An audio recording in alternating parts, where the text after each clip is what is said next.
going on, my people? This is your host, Blanche Eden with Black Trending News.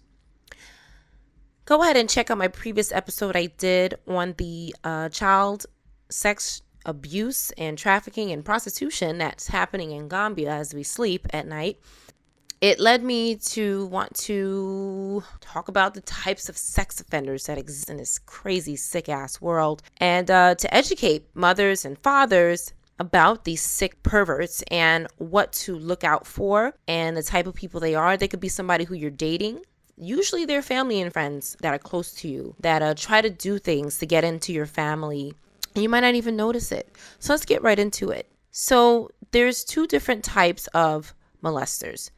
The situational molester, who molests based on the situation or stressors or triggers.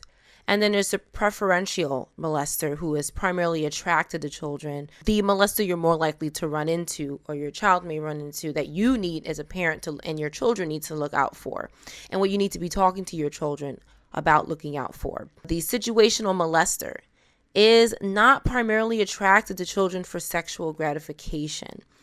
The FBI estimates that situational molesters have a lifetime average of 81 incidents of child abuse with 2 victims.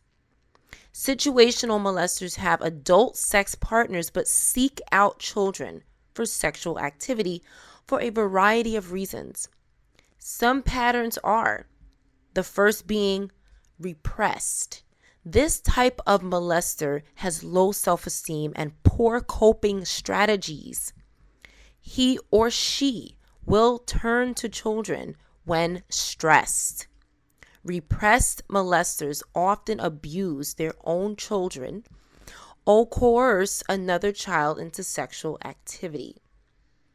Now, this can be anybody, right? Like, how many people do we know in our families, right in our own house, are stressed out? Like everybody, right? So definitely keep an eye on your children and do not leave your children alone with people.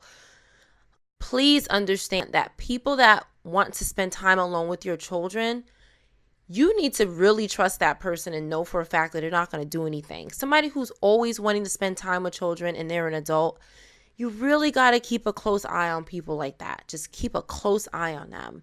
Okay? Morally indiscriminate. This type of molester is categorized as without conscious and engages in other types of abuse as well as sexual abuse. He or she will target the weak and vulnerable and is indiscriminate in victim choice, abusing strangers and acquaintances, right? So this person doesn't give a damn about who your child is. They don't care. They don't care. They just want to abuse. They've probably been abused and they want to inflict abuse on other people because they have not healed yet. They're unhealthy. They're sick. Something is really wrong, right? How many people do we know walking around like this? A lot. So please watch your damn children. That is the message of the lifetime. Watch your children. Ask your children questions. Talk to them about who they interact with in school. School is the number one place a person is going to run into.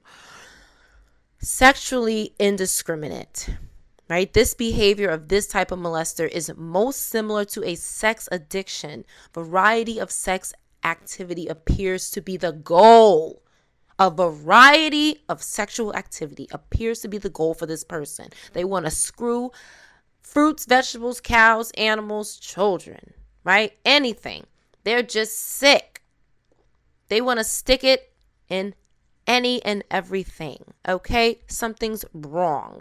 And your child can be the next thing or person that they stick it in. The inadequate.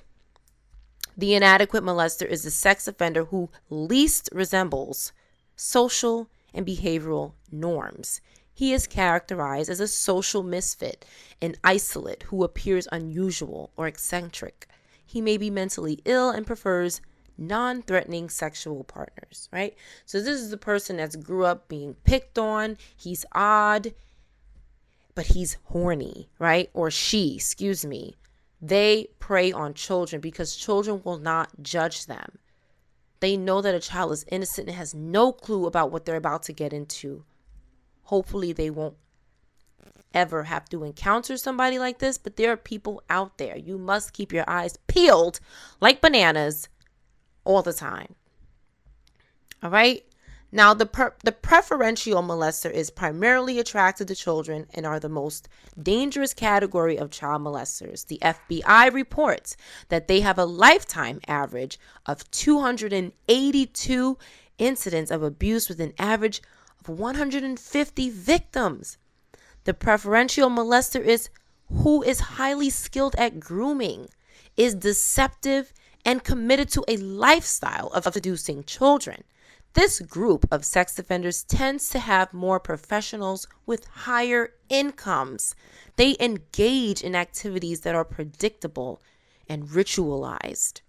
They generally access a child through friendship with adults with whom a strong trust bond is present. This is what I was talking about earlier.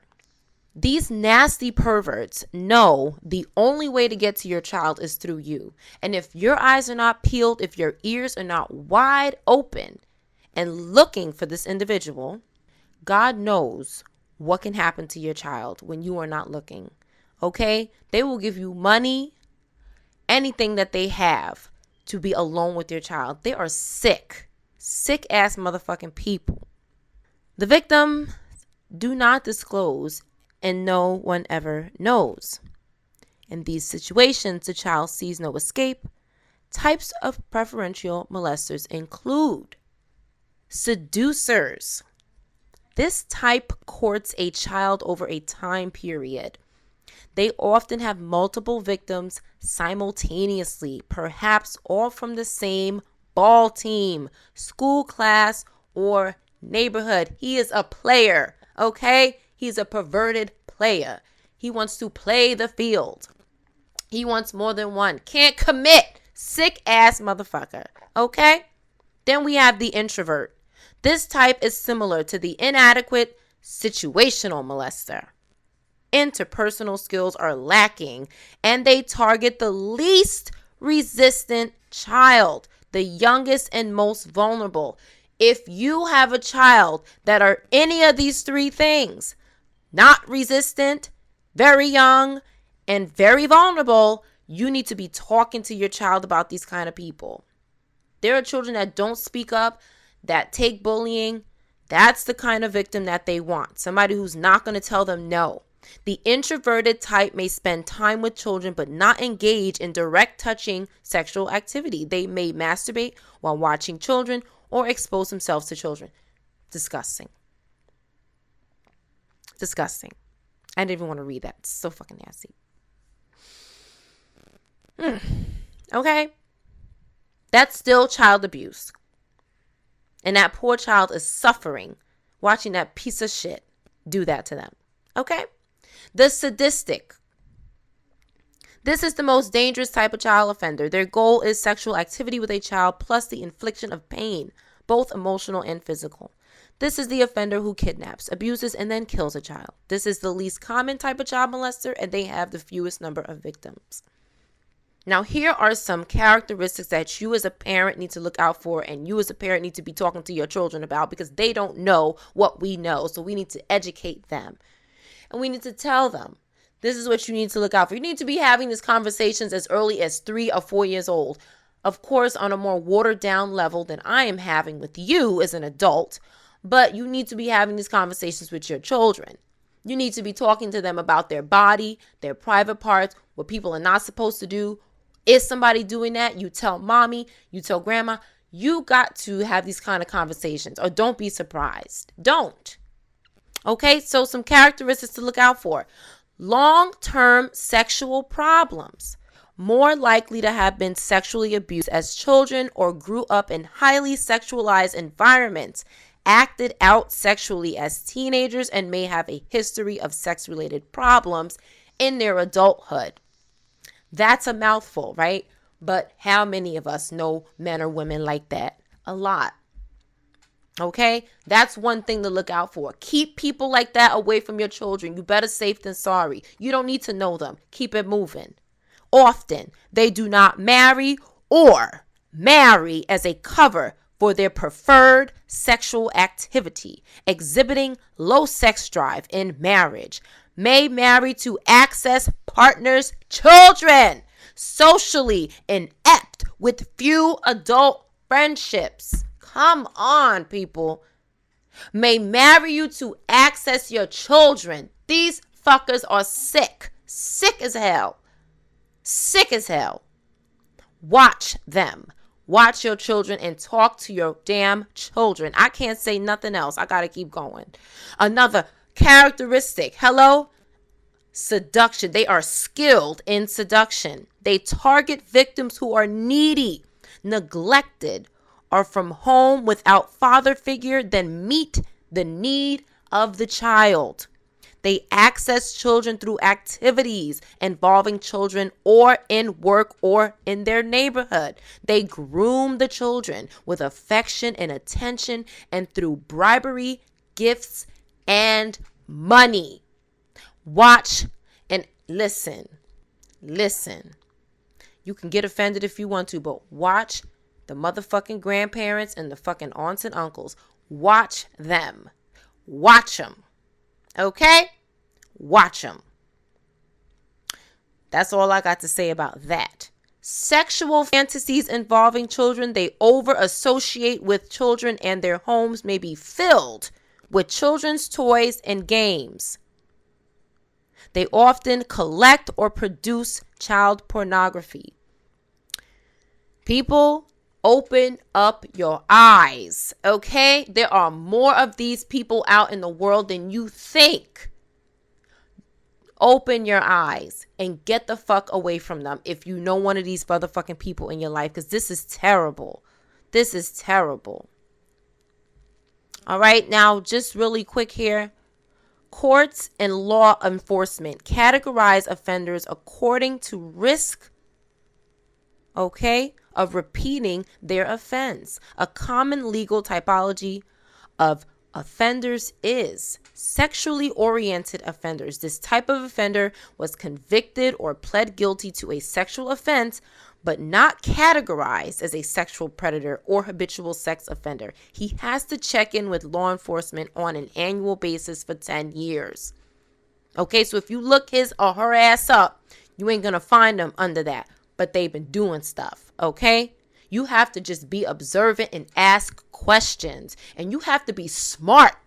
Don't look for an answer, but listen for the answer. Habitual sex offenders. This offender has been convicted or pled guilty to a sexual offense and has a prior sexual charge for which he was convicted or pled guilty. He has to check in with law enforcement on an annual basis for 20 years. Sexual predators. This type of offender has been convicted or pled guilty to a sexual offense and is believed likely to re-offend. His charge involved sexual violence, or the court determined him a predator. He must register and notify law enforcement of his residence every 90 days for his lifetime. Law enforcement is required to notify school superintendents, police chiefs, daycare operators, and neighbors within 1,000 feet of his residence.